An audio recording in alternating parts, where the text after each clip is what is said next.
Hey everyone, it's Uncork with Kate, and we're here on day 14 of our Sauvignon Blanc Winemaking 101. As we're into stage 2, we're going to check the specific gravity, and then we're going to rack it into the carboy. I explained all that in my previous video, so I hope you checked it out. Okay, so as you can see, we've got our tubing flowing into our carboy. It's filling up pretty quickly, and we're going to just let it flow so that it gets to as low as possible in the primary fermenter, but not getting the junk that's in the bottom, all that gunk and stuff. So we want to make sure we don't get that into our carboy.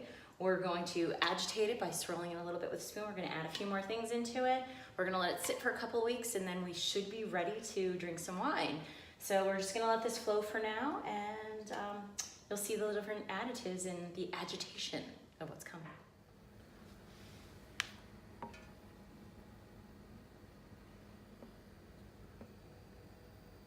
So remember I told you the wine kit comes with a bunch of packets. Well, we're gonna put in packets 3 and 4 today. Potassium metabisulfate, that is our packet number 3. And then potassium sorbate, that is our packet number 4. So you just rip those open, pour them in. Now when you're looking at this, you're like, it doesn't look like wine. It doesn't look like something I wanna put into my body. It is very cloudy. This is where it's supposed to be cloudy. And in just a moment, we're going to agitate it for about 10 minutes. So we're gonna use that big spatula spoon that we saw in the first video, and we're just gonna shake it around in there, changing direction every 30 seconds or so. And then after 10 minutes, we'll stop. And then in another day or so, the wine should clear on its own.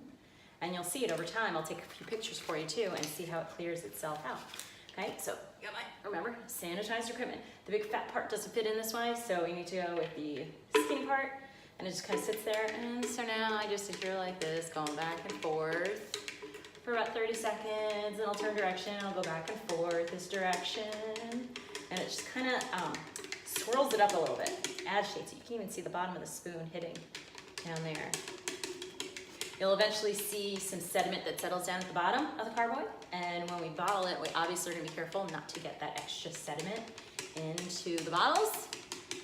And within this is our 4-week kit. So we let it ferment for 2 weeks. We're going to let it settle and go for another 2 weeks, and then after another day or 2, we'll let it bottle. So within a month, you can have almost 24 to 5 bottles of wine.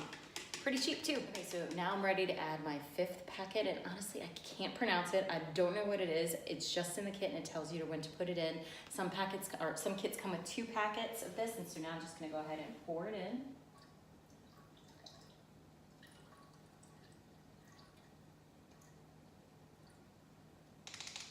Okay, and I've got my plug or my bung, and it's got a little hole in it, and I'm gonna put my airlock into that with the halfway filled with the sulfite solution again, and I will seal it and let it sit for 2 weeks.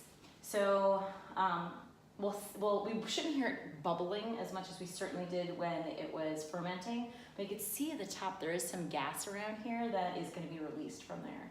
So within a day or 2, it'll look so much different, so much clearer. We'll be able to almost see that it's turning into wine rather than it almost looks like apple cider right now. And in 2 weeks, I should be able to test it again and see if it's ready for bottling, and then go from there. Don't forget to subscribe, like, and share. Leave a comment about what you think. Stay tuned because the new video of me bottling this Sauvignon Blanc is coming up soon.